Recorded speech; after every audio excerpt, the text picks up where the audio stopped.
खालिस्तान के समर्थकों ने एक बार फिर से देश के जो सुप्रीम कोर्ट के सीजेआई हैं उनको धमकी दी है। और इस बार आपको बताएं, जो सिख फॉर जस्टिस है SFJ, इन्होंने बाकायदा जो एडवोकेट ऑन रिकॉर्ड होता है उसको फोन कॉल किया है और उसको कहा है कि ये जो मोदी की सुरक्षा में चूक के मामले में सुनवाई हो रही है, इसको तत्काल सुप्रीम कोर्ट बंद करे और इस मामले पर कोई सुनवाई ना करे, वरना उनको जो है अंजाम भुगतना पड़ेगा। इस तरह की धमकी पहले भी वकीलों को मिल चुकी है और ये कह चुके हैं ये SFJ वाले कि ये वकील इस केस की सुनवाई ना करें। आपको पता है कि इस केस में जब 5 जनवरी को मोदी जी गए थे रैली के लिए पंजाब के अंदर, उनको एक पुल पर 20 मिनट रोक कर रखा गया और इसको सुरक्षा में भारी चूक माना गया था। इसको लेकर सुप्रीम कोर्ट में एक एप्लीकेशन डली थी कि देश के प्रधानमंत्री को जो इस तरह से रोका गया है, इसमें कहीं ना कहीं पंजाब सरकार और पंजाब पुलिस के अधिकारियों की मिलीभगत दिखाई दे रही है, क्योंकि इन्होंने क्लियरेंस दिया था रोड का और वो रोड क्लियर था नहीं। इसको लेकर आपको बता दें, सुप्रीम कोर्ट ने बाकायदा एक कमेटी भी बनाई थी जिसमें NIA, पुलिस के अधिकारी, पंजाब पुलिस के अधिकारी, ये सब उसमें डाले थे और उनको भी अपनी रिपोर्ट सबमिट करनी है सुप्रीम कोर्ट में। लेकिन इसी बीच गुरु पतवंत सिंह पन्नू, जो कि ये जो है सिख फॉर जस्टिस नाम की संस्था चलाता है, इसने एक बार फिर से धमकी दी है और इस बार उसने फिर से बोला है कि $1 मिलियन जो है मैं इनाम दूंगा जो ये काम करेगा कि जो देश का सुप्रीम कोर्ट है उसके ऊपर खालिस्तानी झंडा लहराएगा। उस पर वो कहता है कि 4 फरवरी को दिल्ली के रेलवे स्टेशन को मैं बंद कर दूंगा। मतलब इस तरह की धमकी दे रहा है। उधर आपको बताएं, जो राकेश अस्थाना है, दिल्ली पुलिस के कमिश्नर हैं, वहां एक FIR दर्ज की गई है और उसमें जो FIR दर्ज हुई है वो इसलिए हुई है क्योंकि इस जो गुरु पतवंत सिंह पन्नू है उसने एक वीडियो बनाई थी और उस वीडियो में वो तिरंगे में आग लगा रहा है। तो तिरंगे में आग लगाना ये हमारे राष्ट्रीय ध्वज का अपमान है। दूसरी तरफ वो गणतंत्र दिवस परेड में बाधा पहुंचाना और इसमें कश्मीरियों को भड़का रहा था कि कश्मीरी लोग दिल्ली की तरफ कूच करें, ये आज़ादी की बात करें, हम इनके साथ हैं और हम परेड नहीं होने देंगे, मोदी को हम सीज कर देंगे, मोदी का रास्ता रोकेंगे, इस तरह की बयानबाजी कर रहा था। यानी एक तरफ से पैसे के लालच पर, जिस तरह से हमने देखा था कि किसान आंदोलन के तहत ये 26 जनवरी कांड हुआ था, तिरंगे का अपमान हुआ था, पुलिस कर्मियों पे हमले हुए थे, इससे वो सोचता है कि पैसे के लालच में इस बार फिर से पंजाब के कोई युवक भटक जाएंगे और तेरी बात में आकर इस तरह से वो 26 जनवरी परेड में बाधा पहुंचाएंगे। लेकिन दिल्ली पुलिस अलर्ट पर थी और दिल्ली पुलिस में राकेश अस्थाना जो कमिश्नर बने, उनके आने से इंटेलिजेंस बहुत मजबूत हुआ है।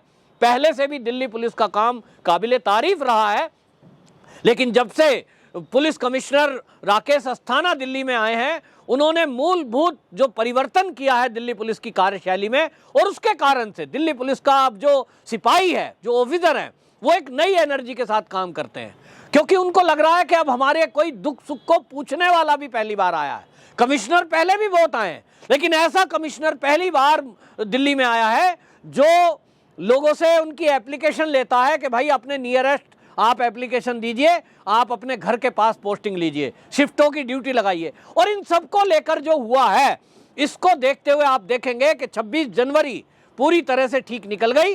हथियारों की एक खेप जरूर पकड़ी गई थी जो लोकल, जो यहाँ के दिल्ली के गुंडे हैं उनसे, लेकिन आतंकवादी अगर दिल्ली में कोई डिस्टर्ब करने की सोच भी रहा था तो उसको पता था कि दिल्ली में राकेश अस्थाना बैठे हैं।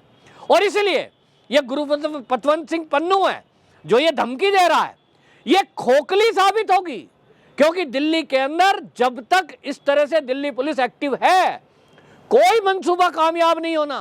दिल्ली पुलिस की स्पेशल सेल देश के जगह जगह कोने में जाकर अपराधियों को पकड़ कर लाती है, उसका साइबर सेल इस काम में बहुत एक्सपर्ट है।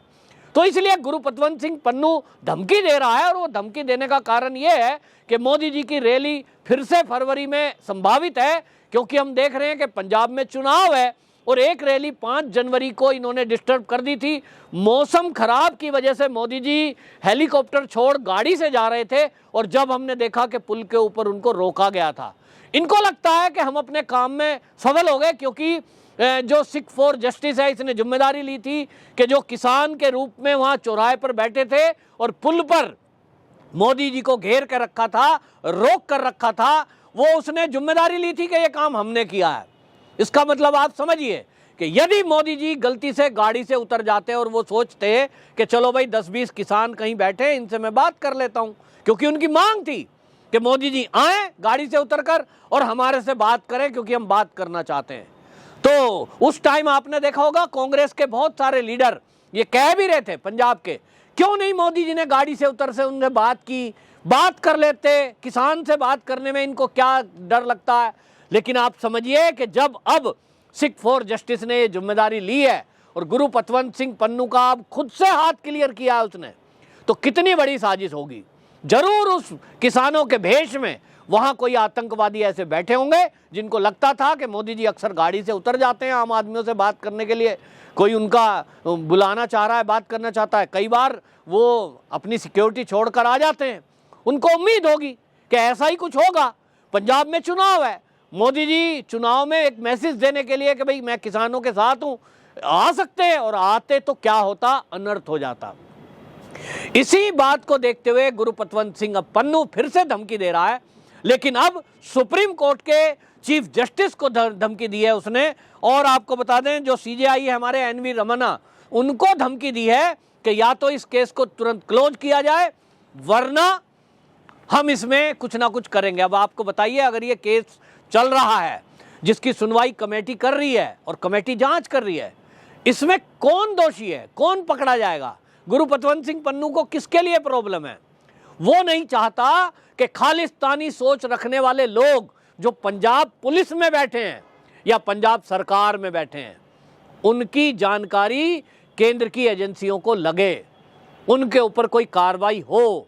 ये असली दर्द है उनका, क्योंकि वो ये नहीं सोच रहे थे कि इस मामले में सुप्रीम कोर्ट और हमारी एनआईए इतनी एक्टिव हो जाएगी, क्योंकि हमारे देश में जो एसपीजी है उसका एक एक्ट है, उसका एक कानून है, और उस कानून के तहत वो कार्रवाई केंद्रीय एजेंसी कर रही थी। लेकिन सुप्रीम कोर्ट ने बीच में दखल दिया और सुप्रीम कोर्ट ने अपनी एक कमेटी बनाई है जो कि सुप्रीम कोर्ट की ही एक जज की अध्यक्षता में है।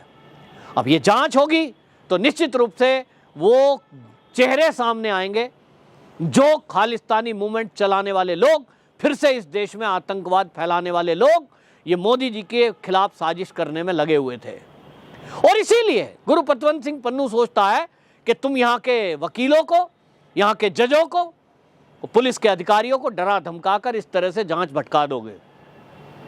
लेकिन ये होने वाला नहीं है। अब ये डरने वाला भारत नहीं है, ना यहाँ अब कोई पुलिस का अधिकारी डरता है, ना अधिकारी बिकता है। ये बात अलग है कि कोई एक अधिकारी ऐसा हो, वो भी उसके पीछे पता लगेगा कि कौन थे जिसने वो डीजीपी पंजाब को ये इस तरह से करने के लिए, क्लीन चिट देने के लिए, रास्ता क्लियर करने के लिए, झूठा मैसेज देने के लिए कहा।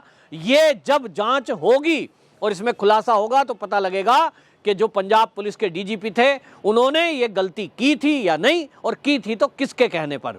जहां तक है लोगों का आइडिया है कि देखिए डीजीपी की इतनी हिम्मत नहीं है कि वो देश के प्रधानमंत्री के मामले में इतनी बड़ी चूक ऐसे कर देगा। इसके पीछे जरूर कोई बड़ी ताकत है, और एक ताकत तो हम देख ही रहे हैं, गुरु पतवंत सिंह पन्नू। लेकिन गुरु पतवंत सिंह पन्नू भी एक मोहरा है। वो भी अगर खालिस्तानी मूवमेंट भारत में दोबारा चलाना चाहता है तो उसको फंडिंग कौन कर रहा है? क्या इसके पीछे चीन है? क्या इसके पीछे पाकिस्तान है? तो लोग कहते हैं पाकिस्तान के पास तो खुद ही पैसे नहीं है, भूखा मर रहा है, तो इसके पीछे चीन एंगल समझ में आता है। और चीन ही भारत में चाहता भी है कि आतंकवाद फैले, उसको मजबूती मिलेगी और भारत डिस्टर्ब होगा। तो चीन किसके जरिए भारत में काम कर रहा है? चीन किसके जरिए, कौन नेता ऐसे हैं जो चीन से मिले हुए हैं और अपना चीन एजेंडा चला रहा है? हमने यूं तो देखा है कि राहुल गांधी, सोनिया गांधी, ये सब चीन से समझौता करके आए हैं, लेकिन अब खुलासा ये होना बाकी है, क्या ये आतंकवादी संगठनों की मदद करने का भी समझौता करके आए हैं? ये बड़ा सवाल है, क्योंकि शंका तो है लेकिन इसका उत्तर मिलना बाकी है।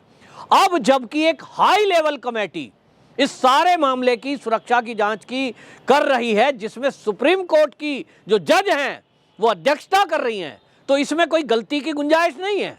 दूसरी बात, कल को अगर गांधी खानदान का नाम आता भी है तो इसमें कोई सवाल नहीं उठा सकता। कोई ये नहीं कह सकता कि मोदी जी ने ये रिपोर्ट हमारा नाम डलवा दिया जी, क्योंकि वो कमेटी में अकेला ना तो सुप्रीम कोर्ट है, ना अकेला एनआईए है, और ना उसमें पंजाब पुलिस वाले भी नहीं है। मिली जुली एक कमेटी है। अब मिली जुली कमेटी की जब रिपोर्ट आएगी तो तब पता लगेगा कि मोदी जी की सुरक्षा में चूक या उनकी हत्या की साजिश, उसमें कौन कौन लोग लिप्त थे। लेकिन इतना जरूर है कि मोदी जी उस सारे इंसिडेंट के बाद भी दोबारा से पंजाब की रैली करने जा रहे हैं। ये खबर कैप्टन अमरिंदर सिंह ने दी है, जो कि पूर्व मुख्यमंत्री हैं पंजाब के। देखना रोचक होगा कि ये जो अपराधी हैं, जिन्होंने तिरंगे का अपमान किया है और भारत को बार बार धमका रहे हैं, इनके खिलाफ क्या कार्रवाई होती है और कब तक होती है। वहीं देखना यह भी होगा कि मोदी जी की जो ये पंजाब की रैली है, ये कहाँ होती है और कब होती है, और ऐतिहासिक होती है या लोग डरते हैं। ये देखने की बात है। सारे देश की नज़र इस रैली पर होगी। वंदे मातरम।